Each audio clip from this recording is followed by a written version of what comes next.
Korban pertama adalah seorang gadis bernama Sari. Ia pergi ke sungai untuk mencuci pakaian di pagi hari. Ember dan kainnya ditemukan di tepi sungai. Itu apa? Di tengah aliran air yang tenang, tampak sesuatu mengapung. Sebuah tikar. Tikar itu bergerak melawan arus, perlahan mendekat. Tiba-tiba tikar itu terangkat sedikit dari permukaan air, seolah bernafas. Anak-anak itu membeku. Lalu, biur! Tikar itu melompat.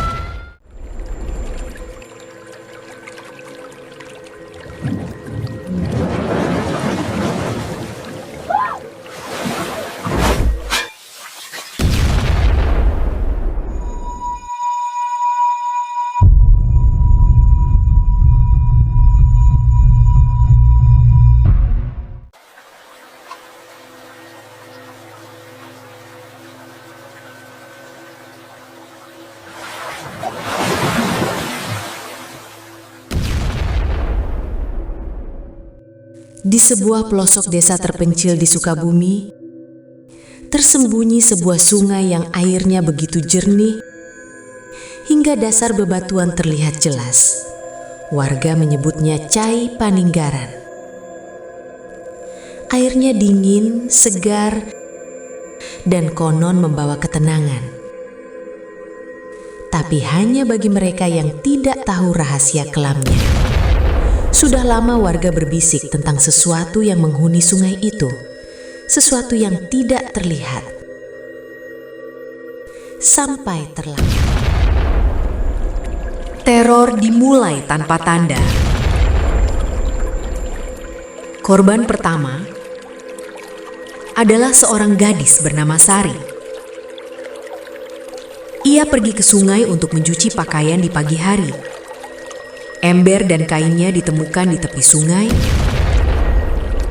tapi Sari lenyap.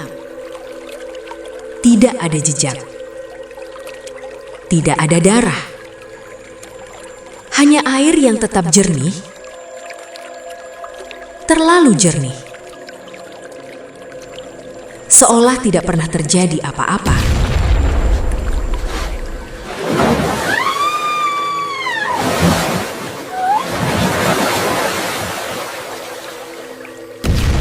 Beberapa minggu kemudian, korban kedua menyusul. Lalu ketiga,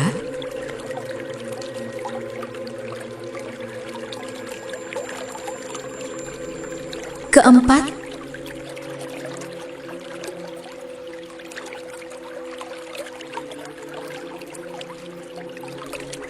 hingga kelima.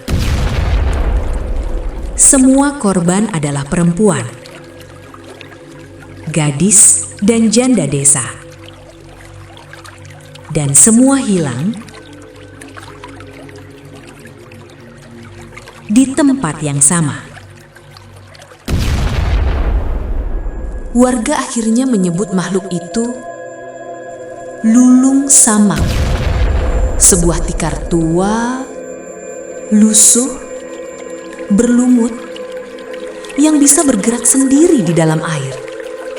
Konon, tikar itu akan muncul perlahan dari dasar sungai, tampak seperti benda hanyut biasa. Namun saat ada perempuan lengah, tikar itu akan menggulung tubuh korban dengan cepat. Tidak ada teriakan, tidak ada kesempatan melawan. Hanya pluk, suara air, dan semuanya selesai.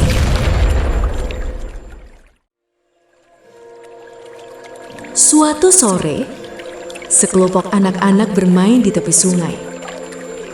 Mereka tertawa, berlari, dan saling melempar air. Hingga salah satu dari mereka, Danu, tiba-tiba terdiam. Itu apa?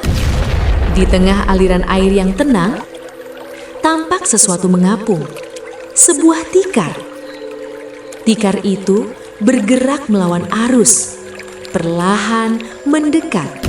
Tiba-tiba tikar itu terangkat sedikit dari permukaan air, seolah bernafas.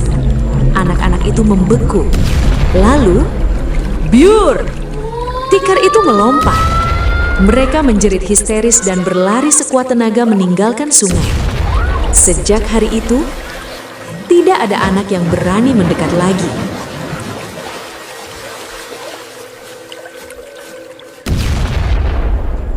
Setelah kejadian itu, suasana desa berubah drastis. Perempuan dilarang ke sungai sendirian. Air diambil hanya siang hari dan berkelompok. Malam hari, sungai benar-benar ditinggalkan.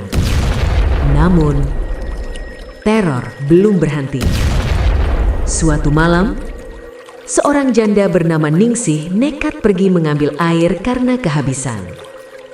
Pagi harinya, yang ditemukan hanya kendi pecah dan jejak basah seperti sesuatu yang diseret. Korban keenam.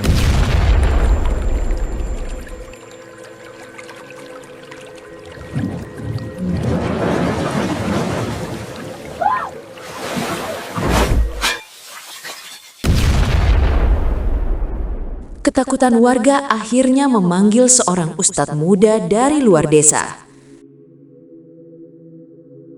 Namanya Ustadz Rahman. Wajahnya tenang, namun matanya tajam. Ia tidak langsung percaya cerita warga. Sampai ia sendiri datang ke sungai saat malam. Air tampak tenang. Terlalu tenang. Ia membaca doa dan menancapkan tongkat kayu ke pinggir sungai. Tiba-tiba, air bergetar. Dan dari dasar sungai, perlahan muncul sesuatu. Tikar itu lebih besar dari yang dibayangkan. Basah, hitam, dan berdenyut seperti makhluk hidup. Tikar itu melesat cepat ke arah Ustadz Rahman. Namun sang ustadz sudah siap. Ia membaca ayat dengan suara lantang.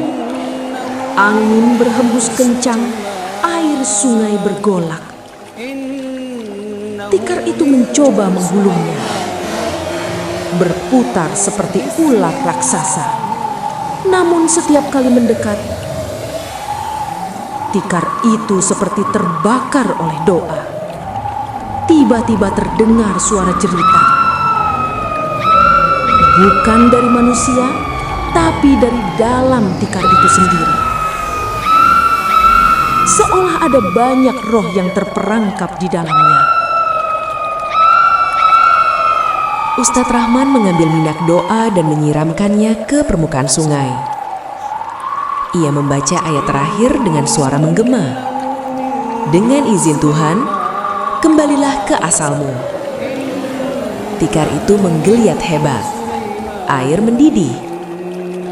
Dan dalam satu ledakan kecil, tikar itu terbakar di dalam air. Api menyala tanpa padam. Lalu perlahan lenyap. Air kembali tenang. Dan untuk pertama kalinya, sungai itu terasa benar-benar hidup.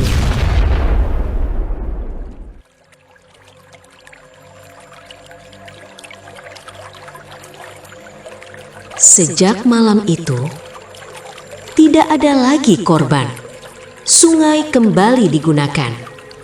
Namun warga tetap menyimpan rasa takut.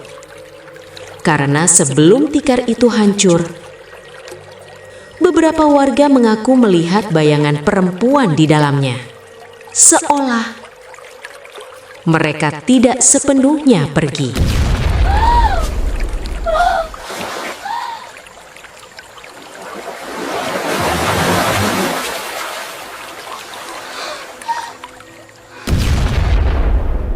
Ustadz Rahman meninggalkan desa tanpa banyak bicara. Namun, sebelum pergi, ia berpesan, tidak semua yang hilang benar-benar pergi. Dan hingga kini, jika malam terlalu sunyi dan air sungai terlalu tenang, beberapa orang bersumpah mereka masih melihat sesuatu mengapung, diam, menunggu.